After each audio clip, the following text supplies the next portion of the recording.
Bon, je vais avoir besoin de clarifier 2-3 choses avant qu'on commence. Quand j'étais en seconde, tous mes amis dessinaient.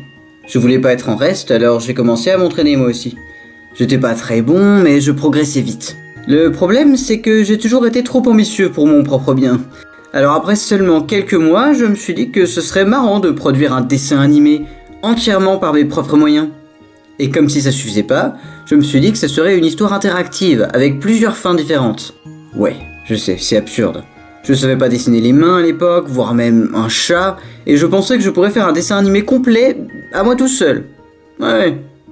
Je me suis quand même lancé dans le projet, puis j'ai abandonné, puis je l'ai repris, puis je l'ai re-abandonné, puis re-repris, avec parfois des écarts de plusieurs mois, voire plusieurs années entre chaque session. Mon style de dessin a énormément évolué au cours du temps, les apparences des personnages aussi, et aujourd'hui je me retrouve avec un dossier plein de dessins accumulés au cours des ans, à me dire que ce serait dommage de ne rien en faire. Alors bon, j'ai essayé de sauver ça comme j'ai pu. Je vais vous raconter un peu ce que l'histoire aurait dû être, et comme je crois que j'avais jamais écrit la fin, je vais l'improviser. Allez, on va voir ce que ça donne.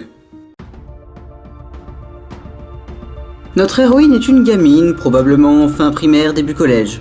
Je lui avais pas donné de nom à l'époque, alors on va dire qu'elle s'appelle Anna. Elle rentre de l'école, trouve une maison vide et un reportage à la télévision qui annonce un nombre alarmant de disparitions au cours des derniers jours. Puis le sol s'effondre sous elle et elle tombe dans une sorte de puits. Elle se retrouve dans un environnement bizarre, une espèce de caverne, et devant elle, un démon la fixe, un trident à la main. Il lui demande si elle est venue pour les épreuves. Anna n'a aucune idée de ce que ça veut dire, mais le démon ne semble pas avoir besoin d'une réponse. Il commence immédiatement à l'affronter. Oui, ça va très vite, mais c'est bien, comme ça vous êtes aussi paumé que mon héroïne. Mais étrangement, Anna se défend plutôt bien. Elle esquive les déflagrations magiques, parvient à frapper le démon alors même qu'il fait 2 fois sa taille, et même à lui voler son trident. Il essaie de balbutier quelque chose, mais elle l'assomme avant qu'il ait eu le temps de finir sa phrase. Je voudrais bien faire une petite blague sur le côté très incongru du scénario, mais en même temps c'est moi qui l'ai écrit, donc on va juste continuer, hein. Anna poursuit son exploration du souterrain, et alors qu'elle entre dans un tunnel, elle rencontre un garçon d'à peu près son âge. Je l'avais pas baptisé non plus, donc on va dire qu'il s'appelle Léo.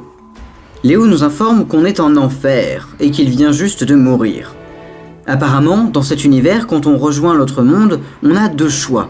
Soit on accepte son sort, soit on peut opter pour une série d'épreuves au cours desquelles on peut miraculeusement revenir à la vie, pour une seconde chance. C'est le choix qu'il a fait, et il part du principe qu'Anna a le même objectif.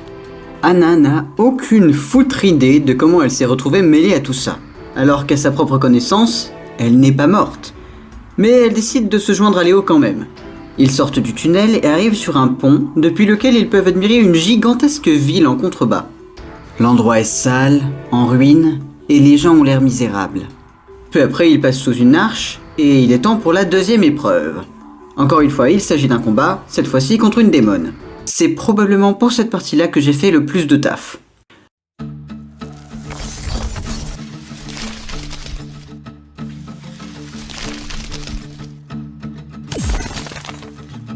Anna affronte la démone, faisant de son mieux pour esquiver les pics de glace.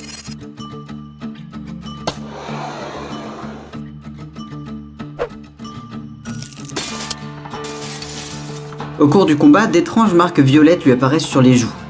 Personne ne sait exactement ce que ça veut dire, mais Anna se sent subitement beaucoup plus puissante et parvient même à contrer les attaques de la démone.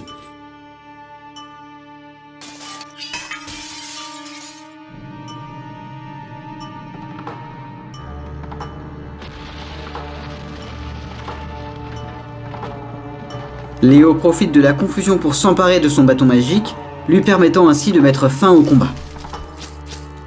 Et alors qu'Anna veut le féliciter, il s'enfuit en lui hurlant de ne pas le toucher. Ouais, j'aurais fait pareil, je crois.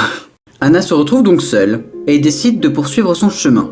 Elle franchit un autre pont, et là le paysage commence à devenir très étrange. D'énormes carrés blancs apparaissent dans l'air comme des pixels. Anna passe une main au travers et perd un gant dans le processus. Elle se rend compte au passage que les marques violettes ne sont pas que sur ses joues, mais aussi sur ses bras.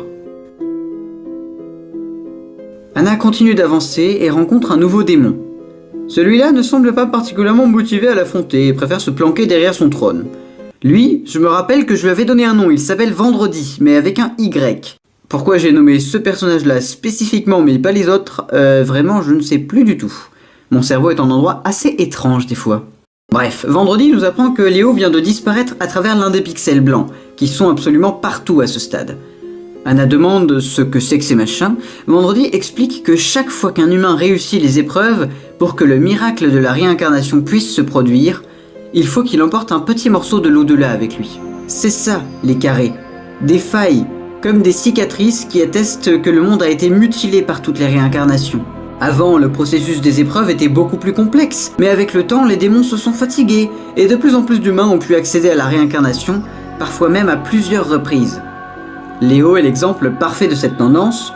Sur Terre, il s'amuse à se mettre dans des situations stupidement risquées, puisqu'il sait exactement comment revenir. Et c'est pour ça que l'enfer est dans un tel état de décrépitude, parce que les gens ne sont plus capables d'accepter leur mort. D'ailleurs, ça n'a pas toujours été l'enfer.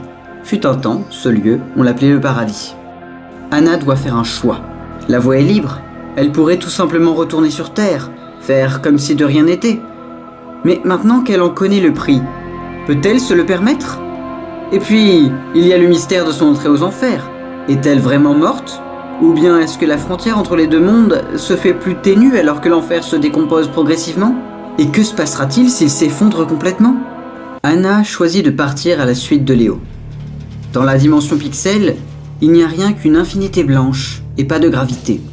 Du moins au début. Progressivement, Anna voit apparaître des choses étranges, des fragments de bâtiments, des ombres, et des choses carrément incompréhensibles. Elle retrouve Léo, qui tient toujours en main le bâton magique, face à un démon plus imposant que les autres. Est-ce que j'ai besoin de vous dire qu'il s'agit du diable en personne ? Le diable ne veut plus gouverner l'enfer. Il est absolument fasciné par la dimension pixel et passe ses journées à l'étudier en profondeur, délaissant complètement son royaume. Mais il est également vieux, fatigué, malade. Léo le harcèle, se moque, lui dit qu'il prendra sa place, qu'il deviendra le nouveau maître des enfers. Anna observe tout ça. Brusquement, elle a l'air d'avoir grandi. Des cornes lui ont poussé. Elle force Léo à reculer, le chasse de la dimension pixel avec beaucoup de violence.